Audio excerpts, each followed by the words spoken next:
President of Ghana, Your Excellency, the President of the Federal Republic of Nigeria, represented this evening by Mrs.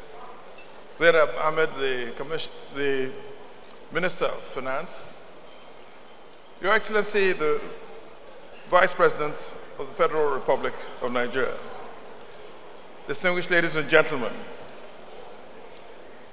First Bank, 125 years, but situated within Nigeria and intertwined with its heritage.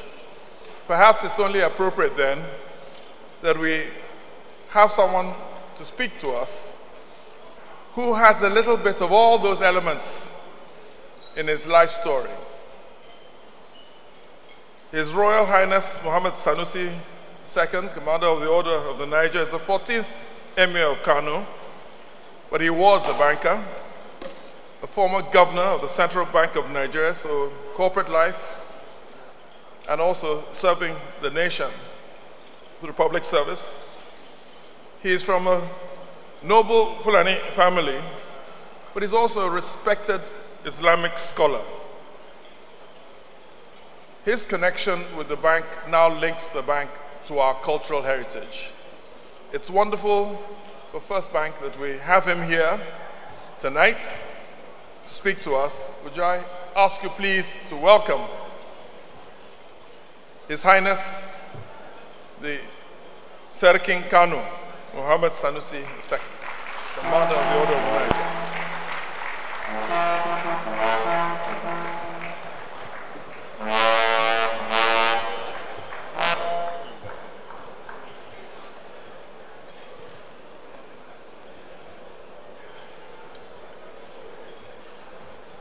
Your Excellency, the Vice President, the Honorable Minister of Budget from Ghana, Honorable Finance Minister, Your Majesty, the Olubadan and other traditional rulers, I've seen so many dignitaries, so many friends, so Al-Haji Mutallab, my chairman, a few of my colleagues from First Bank, the Governor General, the Governor of Central Bank was here, he's left, the Chairman Oba Otudeko. So permit me to stand on already established protocols. So the point I was going to make is something that in my new role has suddenly struck me about the need for all of us to transition from a simple numbers mindset to a people mindset. I always tell the story that when I was in the central bank, I dealt with numbers. You talk about what is the percentage of Nigerians living in poverty? What's the number of Nigerians who are poor?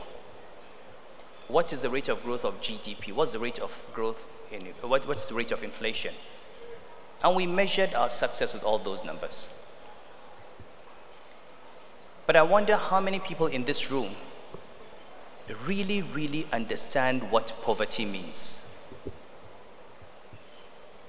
I know that I had a sense of what it was to be poor, but I did not face poverty and understand poverty until I became the Emir of Kano.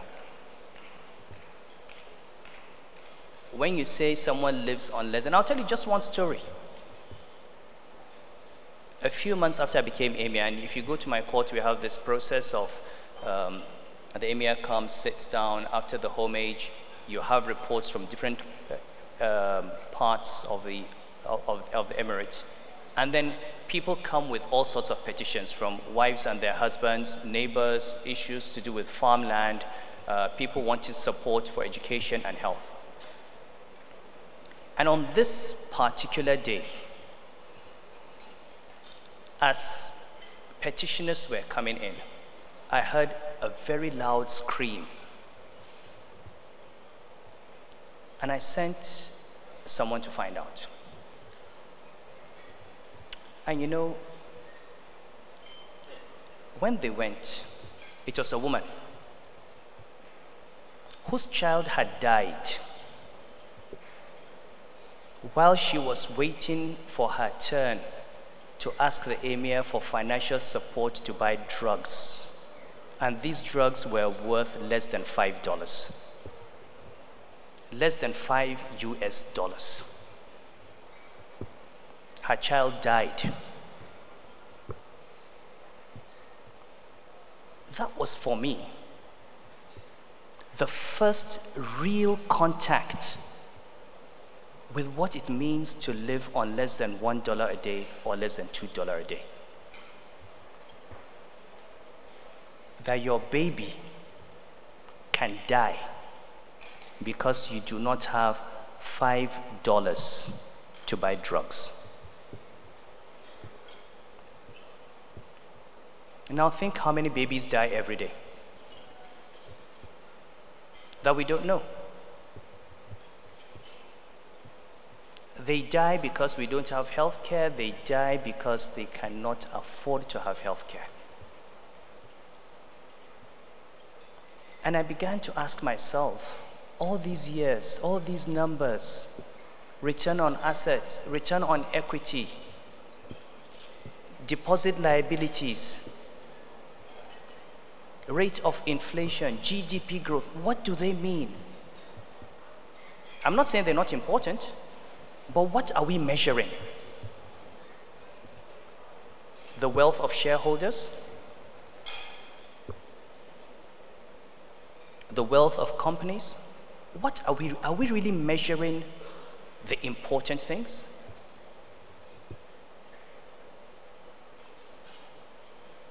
Kano is the state with the largest population in Nigeria. As of 2017, 58% of all children living under the age of 5 in that state have chronic malnutrition. 58%. 48% of all women of reproductive age are anemic from iron deficiency. 17% of the children have acute malnutrition. Globally, 9% is a crisis. We had 17% in 2017.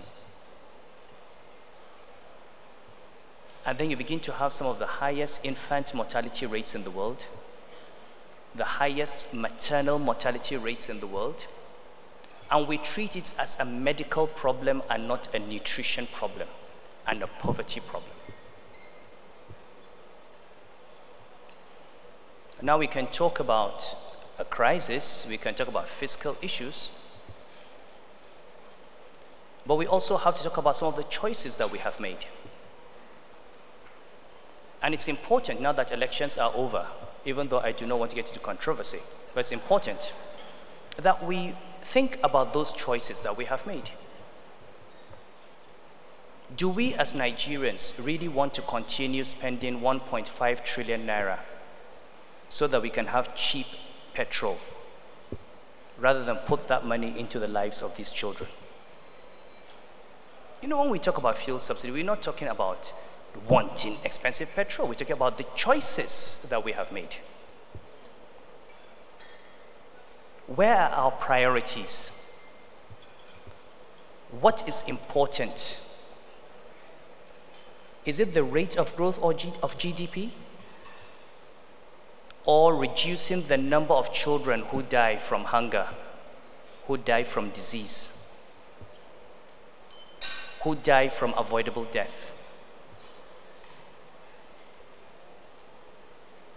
Is it GDP growth? Is it return on equity? Or is it reducing the number of our daughters who die in childbirth? You know, all of us here, we live in an insulated world. Our friends, our colleagues, we don't see their children dying from hunger. We don't see that. We don't see stunting. We don't see their children begging on the streets. We keep talking about child beggars. I keep hearing all over the country about all these almajiris, child beggars. Did they produce themselves? Did they make themselves poor, or did we impoverish them? Is poverty a curse, or is it a creation of our society? What I would like us as first bankers and as Nigerians to do in these 125 years is to begin to think more and more about how those people that are silent in our conversation. We just had a conversation, we just had a debate, presidential debate, governorship debate. I listened to all the election debates. Nobody was talking about girl-child education. Nobody was talking about nutrition. They were not issues. They have been marginalized. They are part of a subaltern discourses because those millions of people are not important.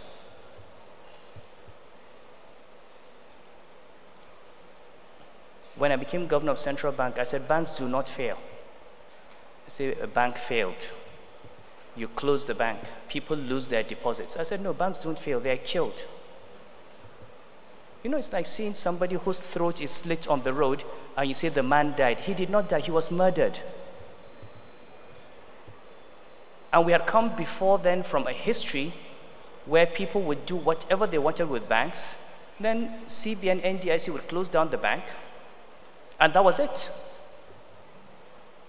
And nobody ever followed up to find out how many civil servants had spent 30 years of their life saving money for retirement, and that money got lost in the failed bank. And their children fell out of school because of the failed bank, and their wife died because they could not pay hospital bills because their money was caught up in a failed bank. The whole idea of a failed bank is ideologically designed to protect those who destroy the banking system.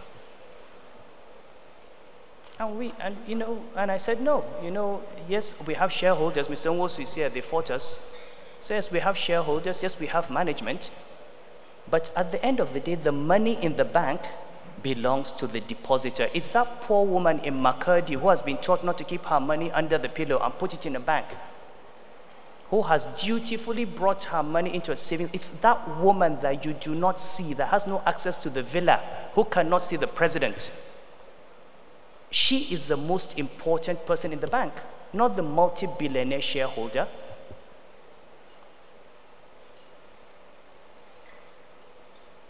So until we begin to start, and I'm glad while I'm talking economics, the vice president is a pastor. I'm sure he can find enough verses in the Bible to support this. Until we start to say that the most important Nigerian is the Nigerian at the bottom of the pyramid.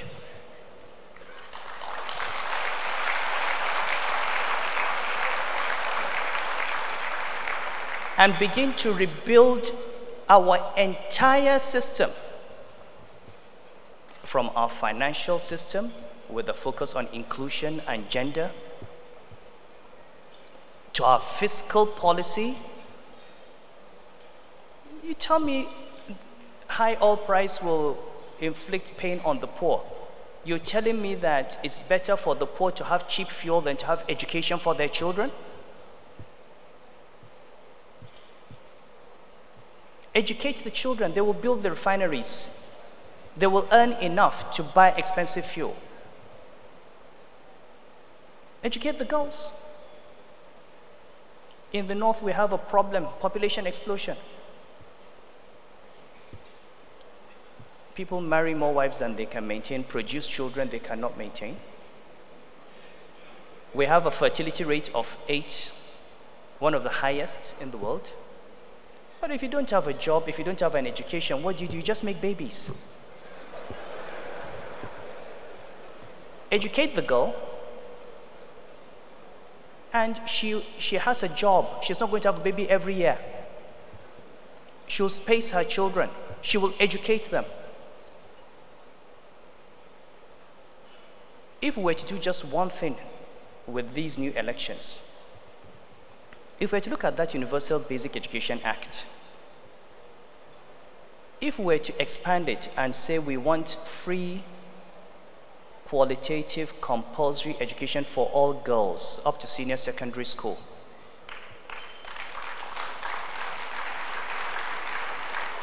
and if we were to truly take this not as a slogan, but as a genuine target, and do the calculations. How many girls do we have? How much would it cost to educate them? How many teachers do we need? Instead of going to borrow billions of dollars to build deep sea ports and build flashy airports and bridges and overheads and underpasses, let's go to the World Bank and the African Development Bank and borrow billions of dollars and invest in educating these girls, and let us see the result in the next 20 years.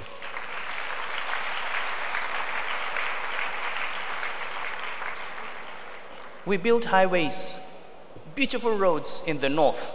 You go to northern cities, beautiful roads. There are more pedestrians on those roads than cars, and the pedestrians are begging. You don't need a highway to beg. You don't need it. We build the roads for our nice, flashy cars. We don't want to go into potholes. We call it development. Development for who? For us. We want to drive smoothly. We don't want to pay the mechanic. And we don't care that the vast majority of our compatriots don't have the cars, don't ride in cars, and are not likely to own cars because we have not educated them. The money that went into those roads should have gone into educating them.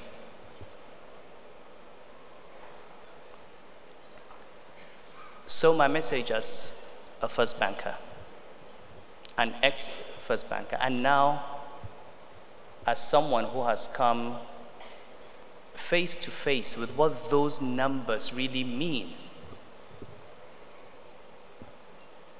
I've looked into the eyes of poverty. I have seen the despair.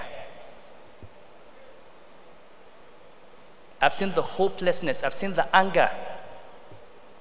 And I've seen the consequences. Drug addiction, political thuggery, kidnapping, religious extremism. My own mosque was bombed. I was the target. I was just lucky I was out of the country. I was the target. But on that day, in one day, 200 people were killed in prayer. I buried charred corpses. And it's not religion. It is poverty and marginalization and the refusal of those of us in this room to realize that Nigeria is bigger than all of us, and that the people that are important in this country are not the people in this room, but people who can never enter this room.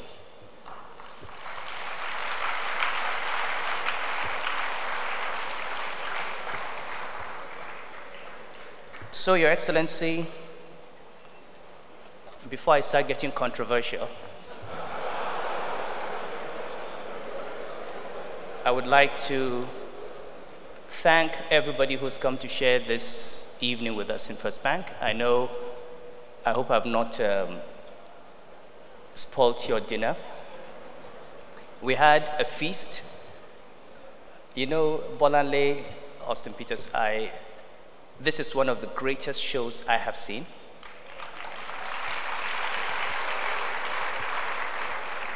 The French ambassador is here. You see why I like my job. I never had this before. The vice president stands up and he has to fix his stuff for himself. You know, the French ambassador is here. I'm sure he'll agree with me that what we saw today is every bit as good, if not better, than Bonheur at the Moulin Rouge.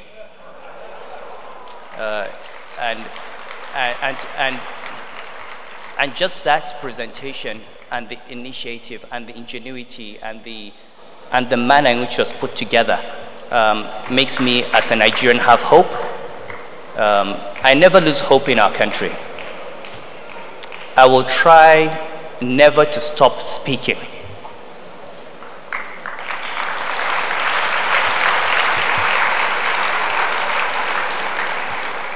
And my prayer is that when with this election, that the government will not think of the next 4 years and 2023, which some people have started talking about. That the government will think of Nigeria 125 years from now. Thank you.